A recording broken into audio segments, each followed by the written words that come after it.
We're back, and it's still March 21st.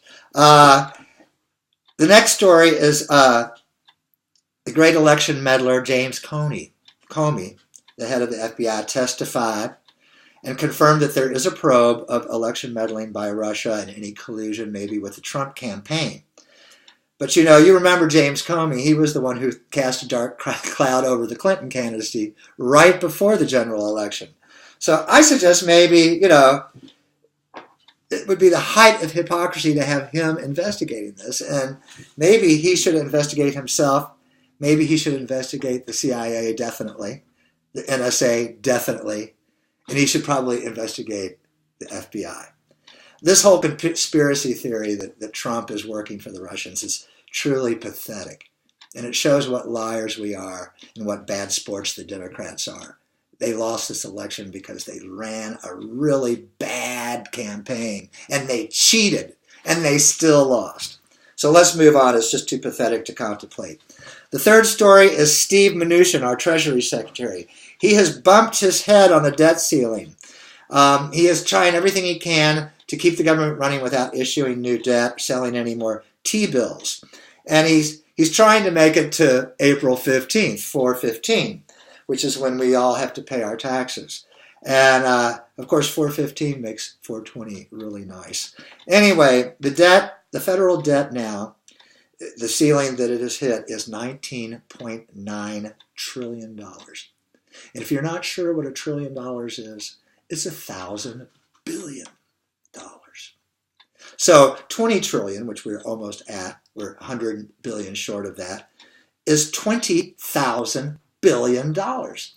That's what the American taxpayers owe. That is how much debt we are paying interest on. And just last Tuesday alone, the debt went up $44.5 billion in that one day. So do you think the federal budget may be bloated? Do you think maybe Trump is right to bring out the budget acts? The $54 million that he's going to raise the Defense Department is about 1% of government revenue.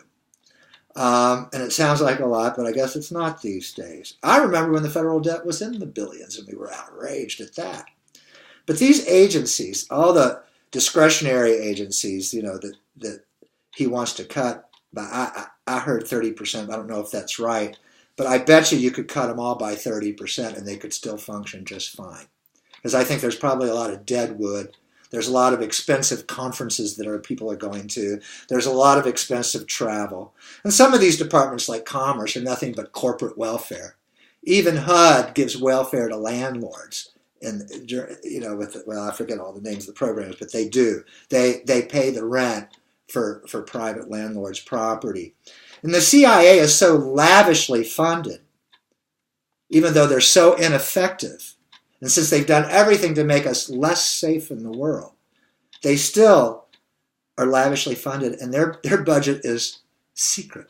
They're so embarrassed by it. And it's so huge. We could cut all of these things and still function great. And it would be great if somebody, whether it's Trump or the next guy, bring a little economic reality to Washington. Let them live on the budgets that everybody else has to live on. And that brings us to the Fascist Spotlight, my favorite segment, where we shine the light on examples of American fascism.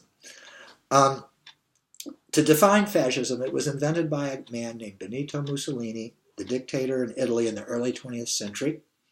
And he said all it is letting the corporation take over the state. FDR said something similar, our president, Franklin Roosevelt. He said it's when private interests take over the state.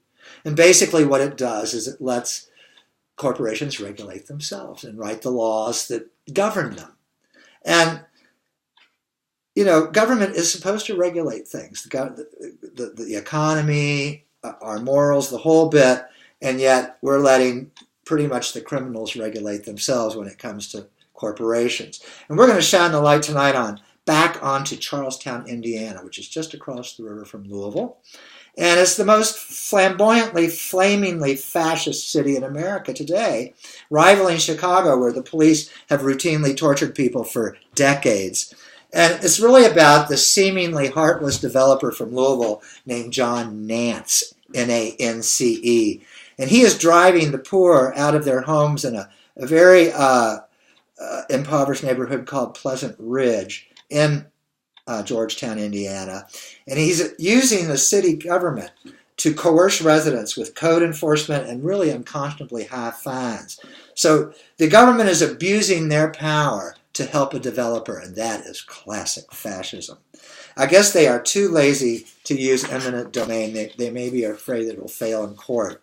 But they are literally forcing the sick and the weak of Charlestown, Indiana onto the streets. And this is the story reported in the Courier-Journal. The churches of Charlestown are silent. The North Clark County Ministerial Association has been silent. The First Baptist Church, silent. St. Michael's Catholic Church, silent.